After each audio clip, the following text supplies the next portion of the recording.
Góðan dag, velkomin á Málstofu Hafrannsóknastofnunar. Í dag ætlar doktor Hildur Magnúsdóttir að halda erindi fyrir okkur. Hildur lauk BS-prófi í líffræði frá Háskóla Íslands árið 2007. Hóf sama ár meistarnám í sjávarlíffræði í samstarfi við VÖR sem er ekki lengur sjávarrannsóknasetur í Breiðafirði. Í meistaranáminu einbeitti hún sér að lífsögu þáttum og erfðabreytileika beitukóngs í Breiðafirði. Eftir að hún útskrifast úr meistaranáminu sinnti hún rannsóknum hjá VÖR og starfaði sem mjög mikilvægt starf, leikskólaleiðbeinandi, meðfram því að skipuleggja frekari beiturarannsóknir. Síðan hóf hún doktorsnám við líf- og umhverfisdeild Háskóla Íslands árið 2014 í samstarfi við Háskólann á Hólum og aðal viðfangsefni hennar í doktorsnáminu er hluti af erindi hennar í dag. En hún lauk doktorsvörninni haustið 2020. Hún hefur starfað síðan á Keldum við sníkjudýrarannsóknir á rannsóknardeild fiskisjúkdóma og í janúar 2022 fekk hún nýdoktorastyrk frá Rannís til þess að rannsaka enn frekar samspil sjávarsnigla og sníkjudýra þeirra. Já, doktor Hildur, gjörðu svo vel. Þakka þér fyrir kynninguna, Hlynur. Yeah, okay. Yes, and I'm going to do this in English. So, switching over. I'm going to start with just an overview of the talk I'm giving today. I'll start with an introduction to the context of our whelk studies, and then also a little bit about the study species, the common whelk. And then I'll go over to talking about whelk research in Breiðafjörður, and then over to the larger project that we have been working on since 2014, and the results from that work, both in Iceland and in the North Atlantic, with both wild whelk and captive juveniles. And then I'll move on to the conclusions and future prospects, of course. So many organisms exhibit geographic patterns in phenotypic traits across their distribution, and these type of patterns can result from direct environmental control of physiological processes and body shape, differential adaptation to variable surroundings, or random changes in genetically distinct populations. Shell-bearing gastropods in particular often display remarkable interspecific variation in life history traits and morphology across relatively small spatial scales. For example, freshwater and intertidal gastropods display varying morphology in response to different predators and hydrographic conditions. And shell color often varies as well, where determinants of selection include visual predators or hypothermia, for example.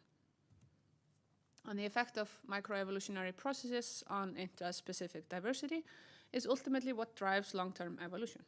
And as you can see from the previous slides and the image in this here slide, you can see that gastropod shells exhibit a variety of easily measurable morphological traits that make them ideal candidates for exploring the microevolutionary mechanisms giving rise to spatial patterns in phenotypic variation. And phenotypic diversity and spatial variation in gastropod shell morphology have been well studied in terrestrial, intertidal, and aquatic systems. However, information regarding within-species diversity in subtidal gastropods is scarce, as is the fact for many marine benthic invertebrates.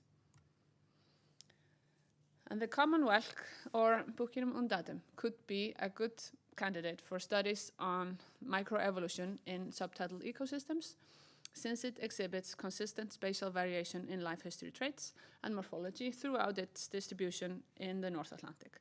And furthermore, life history traits and adult behavior of the species increase the likelihood of local adaptation due to limited population connectivity. The common whelk is found on both sides of the North Atlantic Ocean and north to Svalbard. I'm just going to put on my laser pointer here. All the way north to Svalbard. It is fished commercially on both continents and can be found from the edge of the intertidal zone down to a depth of about 300 to 400 meters. And due to its commercial importance, it is probably one of the most well-studied subtidal gastropods, at least on the northern hemisphere. And recent studies have confirmed repeated spatial variation in life history traits and morphology within study areas across countries. And sexual dimorphism has been demonstrated in several studies on both continents, where females had significantly higher and heavier shells, and increased shell thickness and elongated apertures of common whelk in Canada have been linked to lobster and crab predation. And finally, sea bottom temperature is likely a fundamental driver in life history trait variation, as average maximum size has been found to decrease with increasing sea bottom temperature. And studies of the genetics of the common whelk show that genetic differentiation in the species follows the isolation by distance model, which is to be expected for a marine species with internal fertilization, direct development, and a relatively sedentary adult lifestyle. Yes, so now I'll cover a little bit of the research that has been done in Breiðafjörður, both by myself and then also by people working at the Marine Research Institute. And so in 1993, Karl Gunnarsson and Sólmundur Einarsson from the institute made a survey of the common whelk in the innermost part of Breiðafjörður. You can see here. An interest for catching whelks for food had been developing in Iceland. And in order to prepare for a fishery, Karl and Sólmundur studied the size distribution, size at sexual maturity, and age distribution of the whelk at 12 locations. And they caught whelks from 16 to 104 millimeters height, and size distribution varied from locality to locality. And shell height at maturity ranged from 45 to 80 millimeters and varied as well. And after the fishery of the common whelk commenced in Breiðafjörður around 1996, whelks were harvested for 10 years before another study on the biology of the common whelk was initiated. In 2007, I started my master's project in collaboration with VÖR, the Marine Research Center in Breiðafjörður that was located in Ólafsvík. And my project focused on the general biology of the common whelk, life history traits, and population genetics. And from a data series of monthly samples collected from June 2007 to December 2008, the timing of copulation, size distribution, and shell shape of the common whelk were studied at 10 sites across Breiðafjörður. And size, like in Karl and Sólmundur's study, the size distribution, average size, and maturation sizes were different between sites, and whelks became mature at a shell height of 45 to 70 millimeters. And monthly comparisons of reproductive tissue indicated that copulation of whelks in West Iceland takes place in the period from September to February. And you can see here that this is consistent with the time of mating in European populations. So this is an image of the egg-laying period, and that can be take place up to 3 to 8 weeks after copulation. So this is you can see here Iceland and the rest of Europe. It's fairly consistent, but quite different in Canada and the US. Yeah, and so the spatial nature of the common whelk population life history traits in Breiðafjörður was underlined further in 2017 when Pamela Woods and Jonas Páll Jónasson at the Institute found that surplus production models of whelk catches in the bay were improved by including spatial variation based on the life history trait information on the combined data gathered by Karl and Sólmundur in 1993 and myself in 2007.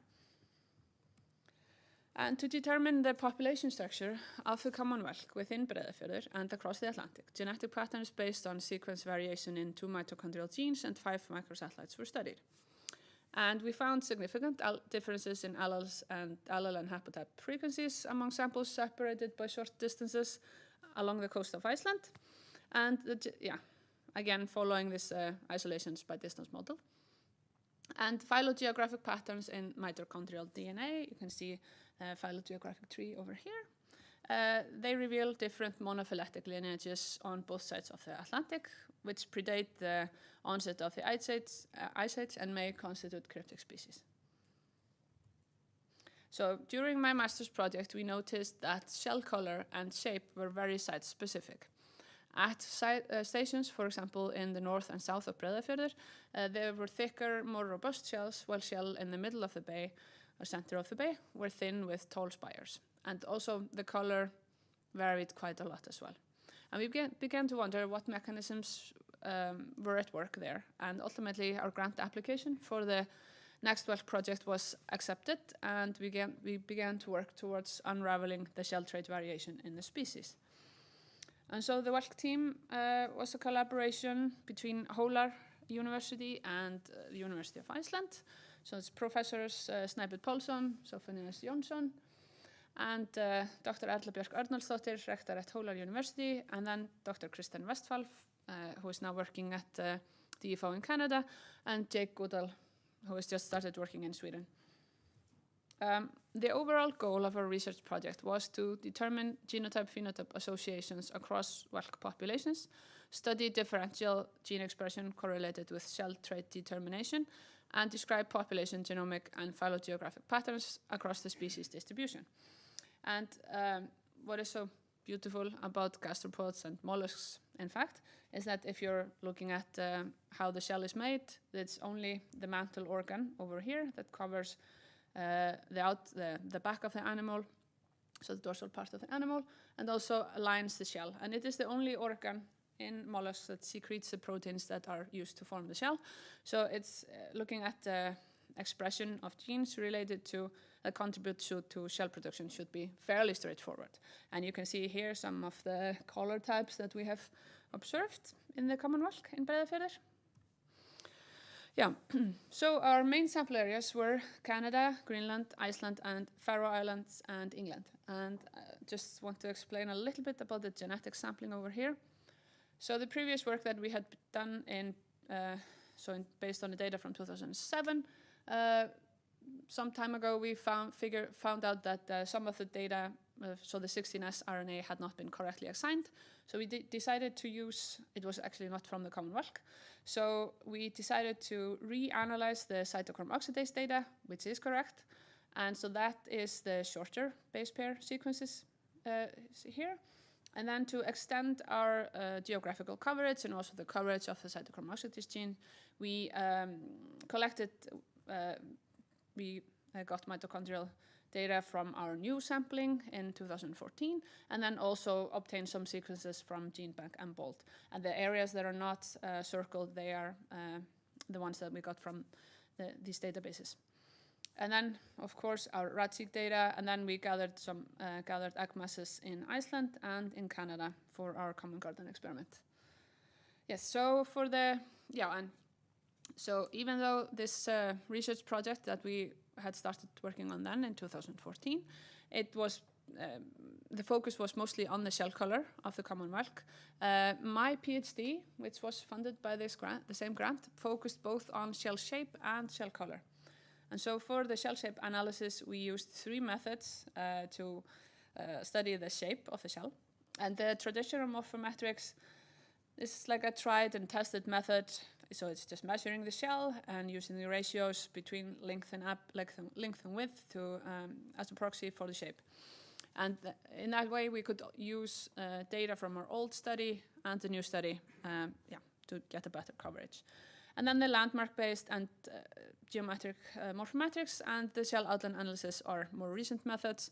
And in fact, we found out later that the shell outline analysis is the method that has the least error rate. For this, probably because it's a fairly automated method. And the shell color of adult and juvenile common Whelk was scored manually using a Munsell-based color scale. And as you can see here from this picture, it looks little bit more colorful on my screen, but never mind. So this one, for example, is supposed to be green.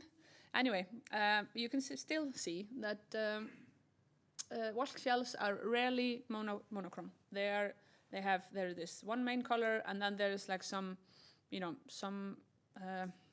traces of other colors as well. So we scored a main color and up to 2 or 3 extra colors, supplemental colors. And then our analysis of genotypic variation, we looked at the mitochondrial diversity of the cytochrome oxidase genes, like I told you before, and then the SNP variation. And also to investigate the reliability of the geographical groupings and putative species status that we have been observing, we used the species status assessment methods, both used based on the cytochrome oxidase data and the SNP variation.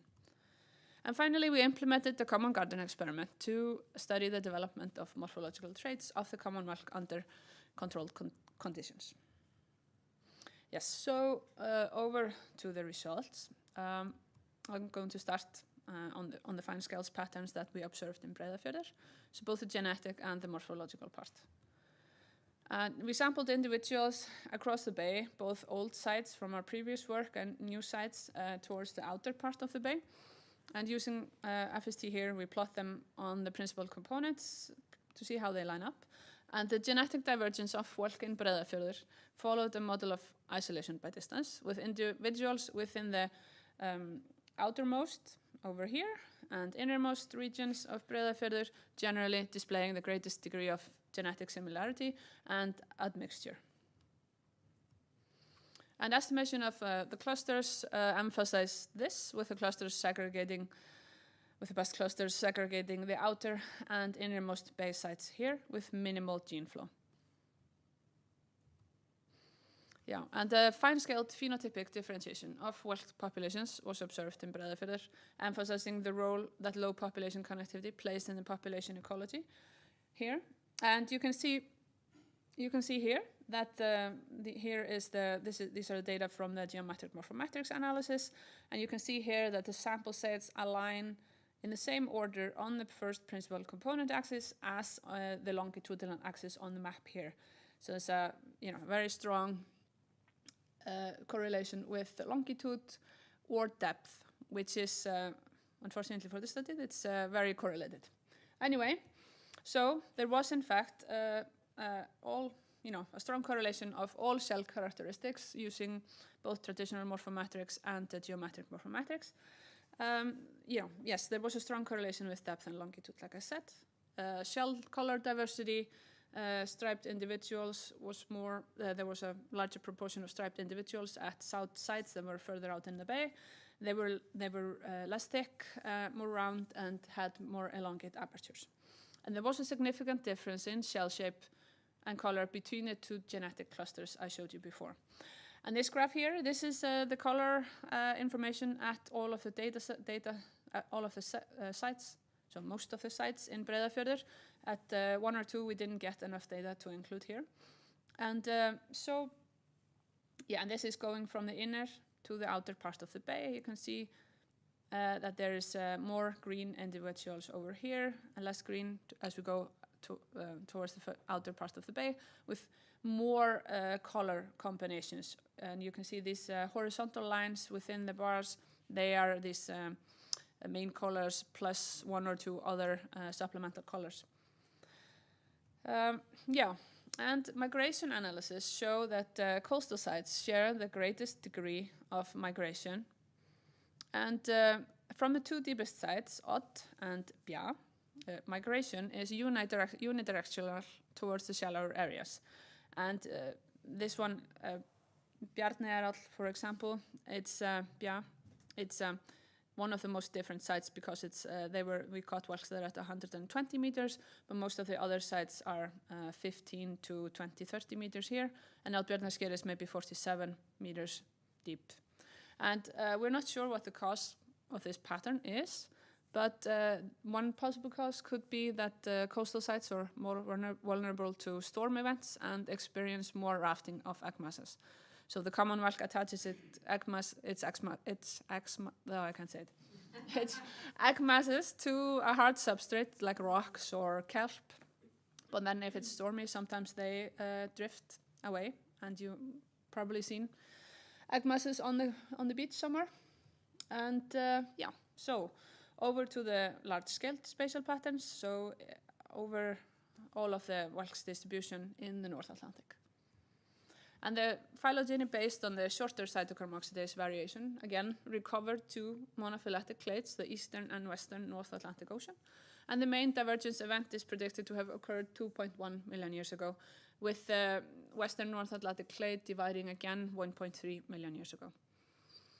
And the phylogeny based on the longer cytochrome oxidase sequences, including more sample sites, supports this split as well. And we used the Buxinum pemphigus as an outgroup here.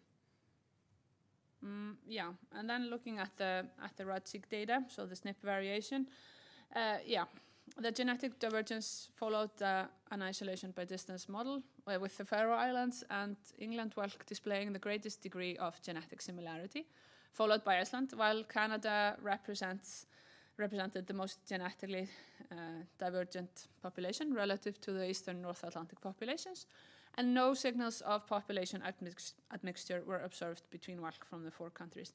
And I'd like to draw your attention to this principal components axis. These are very high values, so there's quite an extensive separation there. Yeah, and the species indices confirm the split between the northwest and northeast Atlantic, and we also compared the genetic distance between our clades with the genetic distances between other defined Buxinum species, and they were similar to or greater than for defined species. Yeah, so going over to the morphological variation of the common whelk. So the Mahalanobis distances based on traditional morphometric shell ratios indicate the clear morphological distinction between Canadian, Greenlandic, and Northeast Atlantic populations, with Greenland and Canadian whelk clustering on the extreme opposite sides of the eastern North Atlantic populations. And you can see here that Canadian whelk have the thickest shells with the most elongate shell shape and aperture shape. And Greenland shells were by far the thinnest, which might reflect the considerable depth that they were collected at. And while the whelk in the other countries were collected at maybe 15 to 20, 30 meters, the whelks in Greenland were collected at 300 meters depth. So that is probably a considerable factor there, both here and maybe also in this graph here. And so when we look at the shape outline analysis, there are some discrepancies with the genetic differentiation. However, Icelandic and Faroese whelks are yet again similar in shape. You can see here the blue and red lines. But there is, but the Canadian whelks and the English whelks are more rotund and grouped together over here. And there is a correlation with increased depth and higher latitude. And since, for example, I-5 over here and Canada and England are all collected at similar depths, there seems to be something more going on, maybe some environmental variables related to latitude, because the English and Canadian whelk are collected at similar latitudes. This really emphasizes the importance of taking environmental variation into account when you're looking at variation in gastropod species or comparing different gastropod species, for example, because the English and Canadian whelk that I show you here, they are not collected at exactly the same sites as the ones in the slide before. So that could also be the explanation. Yeah, so over to the phenotypic variation in our captive reared juveniles. So this is based on the last paper from my PhD, and it is still unpublished, but that's a work in progress. So we looked at the shell-shaped distances based on the shell outline, as we did for the older whelk, as I showed you before.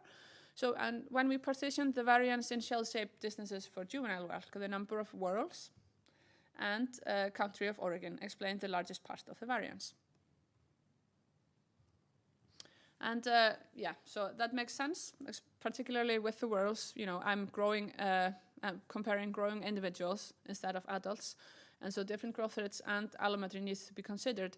And in fact, even if you're comparing whelk juveniles that are the similar age, they are not growing. They don't grow as fast, and that also means that they don't have the same number of whorls. So you can't of course compare animals that don't have the same parts, really. And you can see here that the number of whorls differed between Canadian and Icelandic juveniles for all age groups, except for the 1-month-old juveniles. And when partitioning the shape variance between the countries with respect to the number of whorls, for each age group, there is still a significant effect of the country of origin. And this here is the first principal component from the shape distances over here. And so, looking at the variable that explains the second largest part of this variance, the country of origin, we can see that the phenotypic differences between Canadian and Icelandic juveniles were consistent with the difference observed in wild adults, with the Canadian shells having a more rotund body whorl with a relatively shorter spire, and this difference steadily increased with age. And these adult whelks are collected at exactly the same sites as the egg masses. So, yes. And on to the color variation. So brown was prominent shell color during the early development of juveniles from both countries, and often accompanied by lighter spiral stripes. And the proportion of orange individuals increased with age, and at the age of 19 months, whelks from Iceland were also blue, rose, white, and beige, while Canadian whelks were in grey and black tones. And so the Canadian whelk, they fared worse in the lab than the Icelandic ones towards the end of the experiment. And most of the individuals died in the months following the experiment, and this could be an explanation of the grey and black coloring of the shells. And the color changes observed for the Icelandic common whelk, however, if we focus on that, the similar changes are known in other gastropod species after the first juvenile stage. And brown, orange, or more muted color likely play a role in camouflage. Yeah. And then over here on the right, we have really the parental color types. So these are the colors found in the adult whelk collected at exact same sites as the egg masses. And then we also have here on the far right the remaining surviving Icelandic whelk. So they lived for 5 years in the lab, and we scored them again after that period. And then it's a quite a different thing, looking at the color that they develop in the lab than they develop in the wild. And these are also from this, like I said, from the same site. And so you can see that there is there are no green and no rose in the Icelandic captive whelk juveniles, or adults by that time. And then that is because the green and red colors are thought to be caused by an epibionts from the environment, so algae or cyanobacteria for the green color, and coralline algae for the rosy color. So to conclude, we found that the common whelk in Breiðafjörður displays fine-scaled phenotypic variation, indicating limited population connectivity. And when morphological differences are being assessed between benthic gastropod species, this type of variation needs to be taken into account. And in many cases, shell morphology is the only basis for species delimitation. And sometimes this shell morphology is based on 200 years old samples of like one. So this can definitely confound estimates of biodiversity and can be fixed using genetic methods. And depth is a common element in all of our work here, suggesting parapatric separation of populations in adjacent areas, or however, we also need to look into the effect of other environmental variables that are correlated with depth. For example, sea bottom temperature. There is some, like I mentioned before, there is some recent research that has linked both growth and the timing of copulation to sea bottom temperature. And then it would also be interesting to look into prey, predator, and parasite assemblages of the common whelk. And also, we observed a clear genetic split between the West and East North Atlantic whelk, and which further supports our hypothesis of cryptic speciation due to allopatric separation. And this is also further supported by temporal displacement of mating and development of whelk in the two continents. and the fact that juvenile whelk from Canadian and Icelandic populations retain their parental characteristics when they are reared under controlled conditions. So the next steps in the research of the whelk team are to wrap up our work on the transcriptional variation in Breiðafjörður and the quantification also of genetic and morphological trends in other Icelandic bays. And in 2019, we got another grant from Ranís to both continue working on the data that we collected and also add some more. So we are doing sampling. We have been doing sampling in Skagafjörður, Reyðarfjörður, and in Faxaflói to see if we see this same trend there. And then we are also collaborating with ERGA for draft genome, and then lot of information that we have left to analyze, and should be some hopefully very interesting results. And then I myself, and I'm now working at Keldur, like Hlynur said, and I just got a grant to work on the evolution and ecological interaction of subtidal gastropods and their parasites with Árni Kristmundsson. So I'll be focusing on digeneans, and one of the things that I'm going to look into is the ecology and effects of parasite infections in the common whelk in Breiðafjörður, but we'll also look at other species, North Atlantic, North Pacific. And I had a talk on parasites in the common whelk last week on at the Vistis conference, so you can, if you didn't catch it, you can catch it there. It's still up here at this link. Okay, so thank you.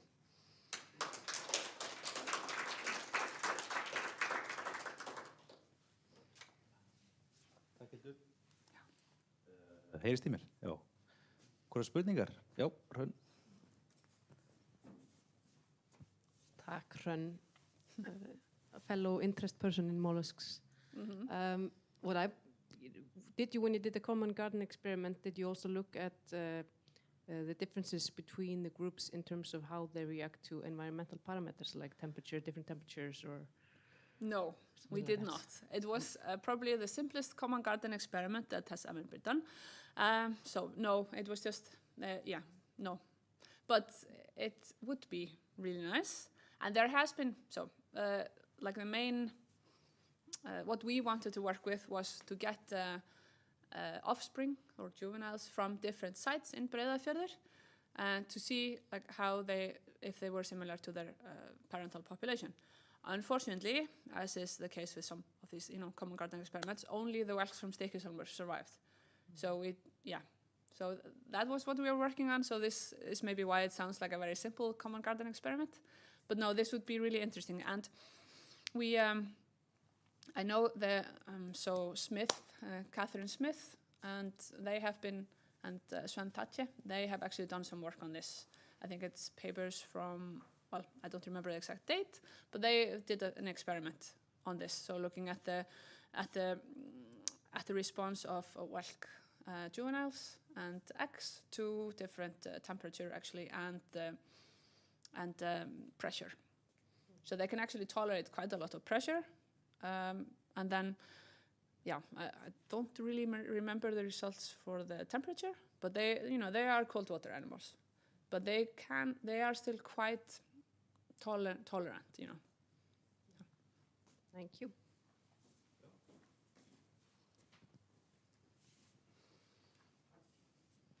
Yeah, thank you for an interesting talk. Thank you. I was just wondering why you limit in the genetic research, you limit it to the mitochondria. Yes. Why is that? Oh yeah. Oh no, that's only maybe it wasn't clear enough. But so the mitochondrial data, that's the old work that we've been doing, but still important. Mitochondrial data is very important. But this here, both here and over here, this is the SNP data. So this is nuclear data, nuclear genetic information, and it actually this is just so these patterns these patterns are reflected in the mitochondrial genome and then also in the nuclear genome. Yes. Okay.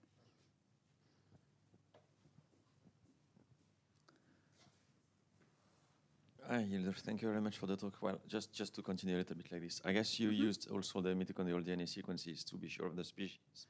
Yes. Right? So, and that is about population structure. That's the difference between the two of them. I think I partially got my answer, the answer to my question at the end of your slides, but I'm not that sure, so that's why I'm asking. Okay. Those SNPs, they are neutral SNPs, right? You have tested them for selection effect, and you didn't find any of them outliers, right? No, yes, they are neutral, but I still want to add that I did not analyze them. So if you want to really fine detail, you should go to Goodall et al. From 2021. But yes, no, they are neutral. Yeah, okay, and that is probably why you're going into the genome, because then, yeah. I mean, are you expecting to find something with draft genome assemblies and in local scale like Breiðafjörður, for example? Because I would expect it, but what is your opinion on this? I would expect it, that we would see some interesting patterns, definitely. And Breiðafjörður, it's such a diverse area. You have so many forces of selection, really. So yes, I would think so. But I can't say exactly what I'm expecting. But yes, definitely something. I have one question. It's the other principle. One of my interests are principal component analysis. So if you can show me the other PCA. Yeah, so the large scale pattern, PCA. yes. So this is a very interesting PCA. Yes. You have two axes, yes. axis 1 and axis 2. Axis 1 explains a lot, It 32%. Uh-huh. It doesn't explain anything between England, Faroe Islands, and Iceland. No. But a lot between Canada and the rest of them. And also that Canada is spread quite a lot around this axis. Yes. Why do you think that is? If I can explain some of that is a good question. No, I've been really focused on just North Atlantic. Yeah, I North can, Atlantic. I can I imagine, mean, but East and West, North Atlantic. just want your but, hypothesis there. Yes, that is actually, no. No, I'm not sure. Maybe these, no. So are they is this the Canadian sample, are they from several different sites or all the same sites? So they were actually, the difference between sampling, like the Icelandic sampling, we put down traps, but that was on a considerable scale. But the Canadian samples, they were sampled using a tow over a certain distance. But I think it's a similar area. But it could be some 3D effects in the environment causing maybe some parapatric, some depth-related issues there. But this is a very good point, actually. That's one of my interests, principal components. Yes. And I have another question, if I may. Yeah. This is a species that is it's fisheries or it's exploitation, I guess is the more correct word for it. These differences you see in Breiðafjörður, does it have any implications for the fisheries or the exploitation? And you mentioned that predation has effect on the shape, but fisheries or exploitation. If the fishery has an impact, or yeah, I mean your results. Are they being used, or well, can they help us in? Well, that's a good point. At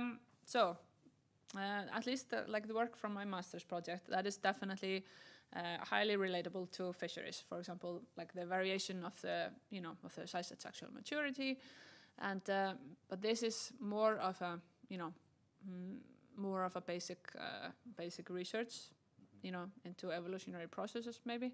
So not directly relatable to fisheries, I think, but still at least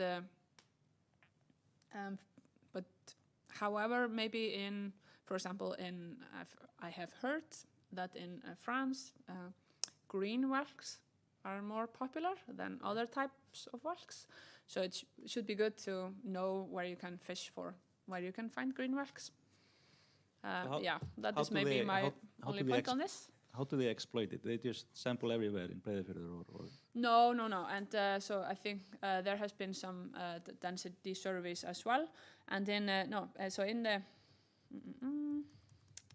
so the area that Karl and Solmender sampled in the beginning, that is probably where the most density is of common whelk. And then here it's more of a they are fishing here in this area.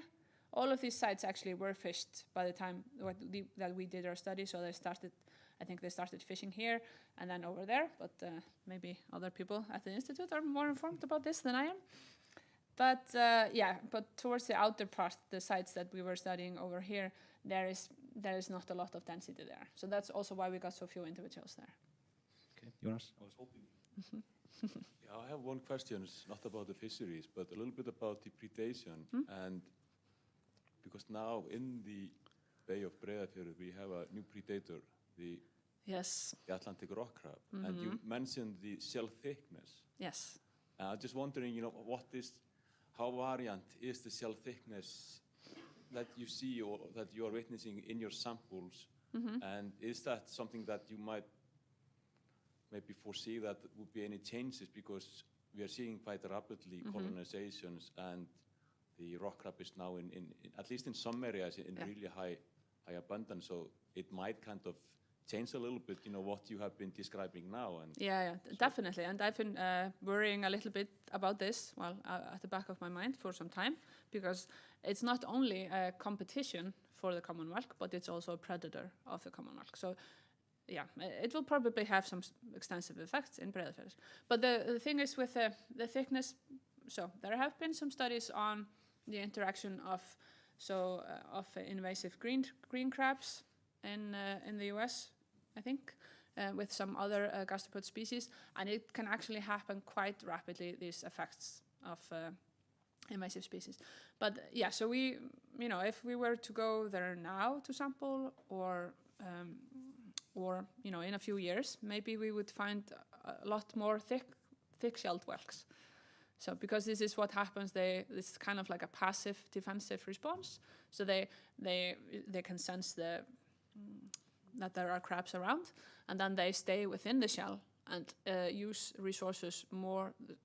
So somehow they spend their resources more on thickening the shell, and that has been, that has helped. So this is like a, this passive response to predation. And so we'll probably see more of the thick-shelled whelks in Breiðafjörður. Okay, I think we conclude there. Thank you very much, Hildur. Thank you.